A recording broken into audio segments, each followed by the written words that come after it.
What is going on, everybody? For those who don't know, I go by BLSG, and for the first time in 2 months, we're back with Sixers post-game videos. If you guys are new to this channel and love talking Philly sports nearly every single day, go down below and hit the subscribe button, smash the like button, make sure to turn on the notification bell so you guys are instantly notified whenever I upload a new video.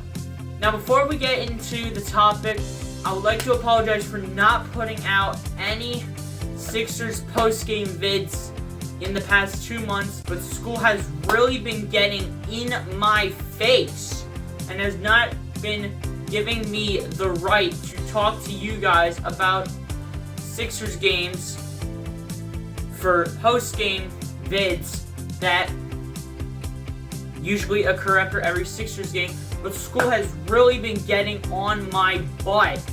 But today I'm here talking with you guys about the Sixers game last night. So here we go. So for those of you who probably already know, the Philadelphia 76ers defeated the Cleveland Cavaliers by a final score of 114-94. The Sixers now move to 33-15 on the season, but still remain second in the East. That's right, I said second in the Eastern Conference due to Brooklyn now winning 4 in a row because they beat the Charlotte Hornets last night in a blowout. Charlotte was just doing bad the whole game, and Brooklyn just found their opportunities without James Harden and KD to find a way to pull out a victory over Charlotte. But Charlotte really isn't a good team. They've been balling out, though. They've been getting tougher. They have been doing their thing, but they could not find success over Brooklyn. So, here we go. On how, before we get into all the players' stats and all that good stuff, we're going to go ahead and jump into how the Sixers can jump back into first place in the Eastern Conference. So, you guys probably already know the normal concept. The Sixers must beat the Timberwolves tomorrow, and then beat the Grizzlies, the Memphis Grizzlies, on, I believe that with the Timberwolves and the Grizzlies, they're playing a back-to-back. So, we play the Timberwolves tomorrow, and then the Grizzlies on Saturday. We need to win those games and have the Brooklyn Nets lose to the Chicago Bulls. Now, and for this part, I found the best way possible on how Brooklyn could lose to Chicago, and this is what needs to happen. So for the Bulls, Zach LaVine and Kobe White both must return from injury by that game with Brooklyn and Chicago. And also, James Harden and KD both need to be ruled out.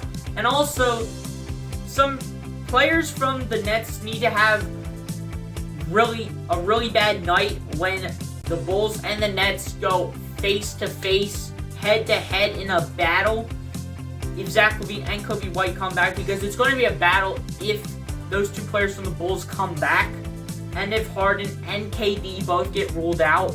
But there will be other playmakers from the Nets, such as Kyrie, Aldridge, Blake Griffin. Those guys will be ready to go by the time this game starts. Who knows if James Harden and KD are going to play? They were both ruled out from last night's game against Charlotte.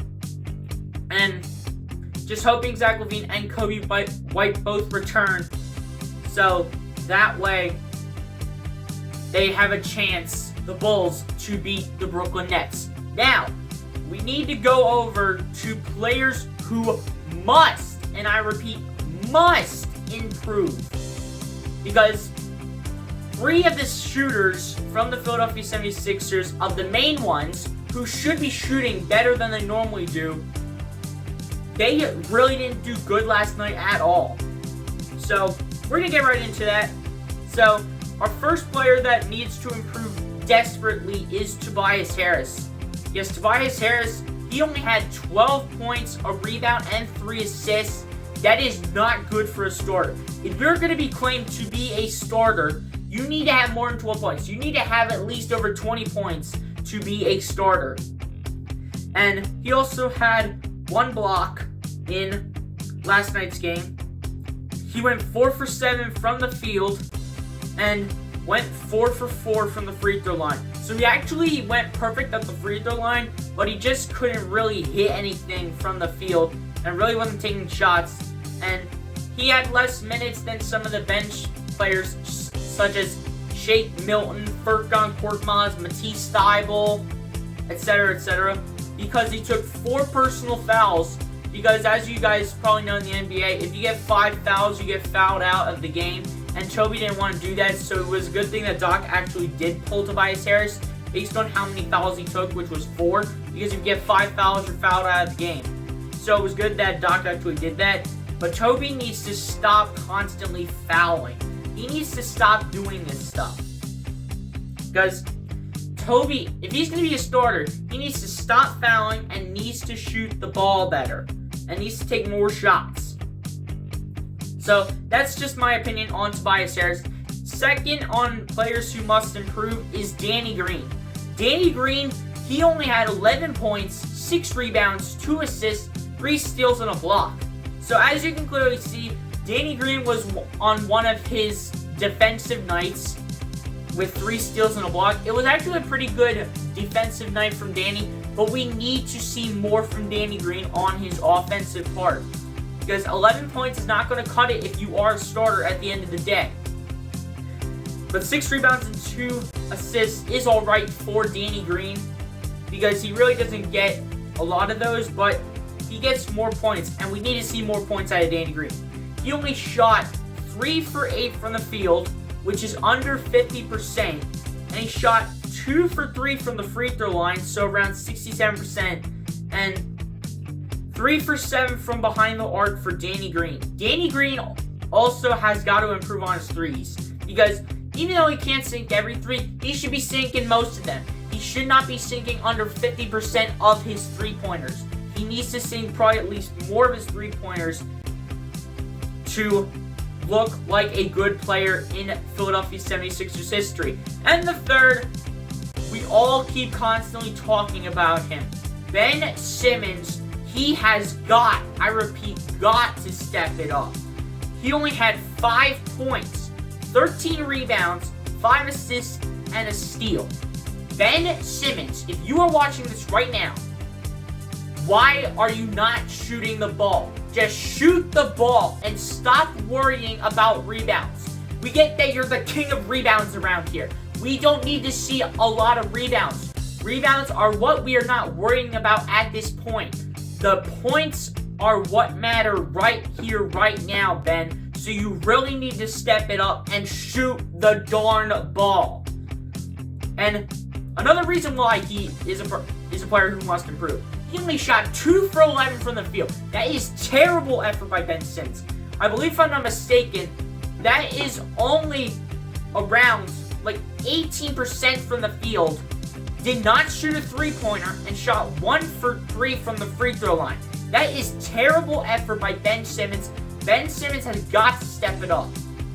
I mean, I gotta see Ben Simmons shoot the ball more, number 1. Number 2, I need to see him not hesitate and always pass it all the time. You don't need to pass it all the time to be a great player. Just make your shots and you can be a good player on your team. So that is what Ben Simmons really needs to do. And also, he was missing a lot of layups and a lot of opportunities. So he would have been better if he would have been sinking like 4 of his layups. But he didn't. He was only shooting 2 for 11, but he would have been like 6 for 11 if some of his layups would have went into the net. But the net was like robbing Ben Simmons all game long.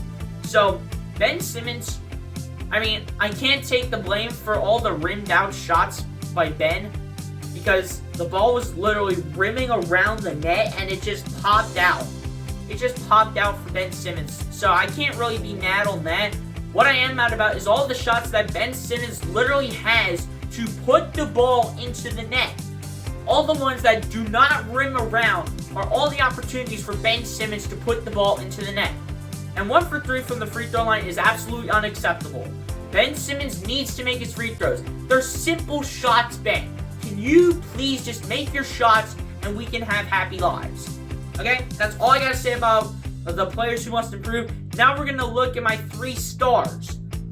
And my first star for this game, and the star that everyone should agree with, is Shake and Bake Milton. Shake Milton was going off.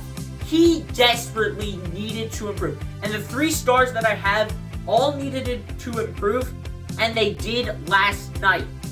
So, first one, like I said before, is Shake Milton, who had 27 points, 5 rebounds, 4 assists, and a steal. That is every night that I need to see from Shake Milton. Shake Milton needed a night to improve, and he had the night where he needed it. He was shooting 10 for 14 from the field, which is 71% for Shake Milton.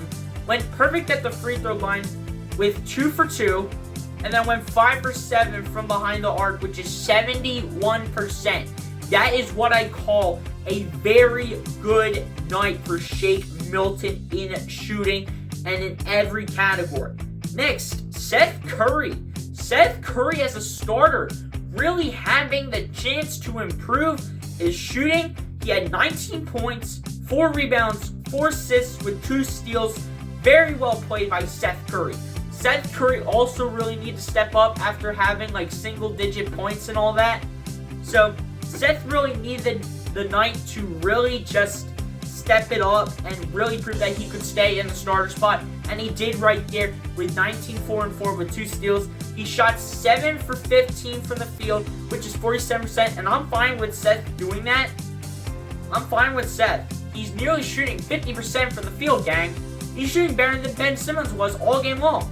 And 5 for 10 from behind the arc with 50% by Seth Curry. Very well played by Seth. Even though he missed half of his 3-pointers, he still did really good from 3. We have the better Curry brother here, people. Listen up. We have the better Curry brother, so y'all better stop blah, blah, blah, blah, blah, and just admit that Seth Curry is better than Steph Curry. No questions, no doubt. And the third one, it's not Mike Scott at center who didn't step it up. It was Dwight Howard who really stepped it up. I am so proud of Dwight Howard from last night as he was shooting 18 points, 15 rebounds, 1 assist, a steal, and 2 blocks. That is what I need to see from the mighty Dwight Howard to back up Joel Embiid when Joel Embiid is injured. That is what I need to see from Dwight Howard every night. He was shooting 6 for 7 from the field, which is 86%. That is phenomenal by Dwight Howard. And was shooting 67% from the free throw line. He could work that a little bit, but I'm glad Dwight really managed to really get it going from the free throw line and from the field. Very well played by Dwight Howard. And I also have an honorable mention for someone who really didn't make the 3 stars, but in my opinion came like 4th or 5th behind them, and that right there is Matisse Thybulle. And for this one, I'm just going to give his defensive stats because he is a defensive player, not really an offensive player. So anyway, for Matisse Thybulle, he had 2 steals and 3 blocks. Great night by Matisse Thybulle with steals and blocks as a whole. And just a great night for Matisse Thybulle on defense. He's not really going to be an offense player every night, but he is going to really help you out on defense every now and then. So great night by Matisse Thybulle. And fellas, we have great news. And that great news is Joel Embiid is going to return for tomorrow's game against the Minnesota Timberwolves, and George Hill is going to make his NBA debut as a Philadelphia 76er. 21 right there for Joel Embiid. I'm sure you guys can see that, hopefully. And then Embiid right on the side. Embiid is going to return to the lineup on Saturday which is tomorrow when we play the Minnesota Timberwolves, and George Hill will play his first game as a Philadelphia 76er tomorrow against the Minnesota Timberwolves. Hopefully that all stays true and we can pull this one out, and we also play back-to-backs with the Timberwolves and the Grizzlies, so hopefully we can pull both of those out, and hopefully Brooklyn will lose to Chicago, and Chicago will get Zach LaVine and Kobe White back, so hopefully we can move back up to first place in the Eastern Conference and take control of our Eastern Conference crown. You guys give me your thoughts down below in the comments section. How did you feel about last night's win? Which players do you think really need to improve? And do you agree with me on your 3 stars and my honorable mention? You guys give me your thoughts down below in the comment section. Appreciate you guys for tuning in. Be sure to like, comment, and subscribe. And I'll catch you guys in the next one. Peace out.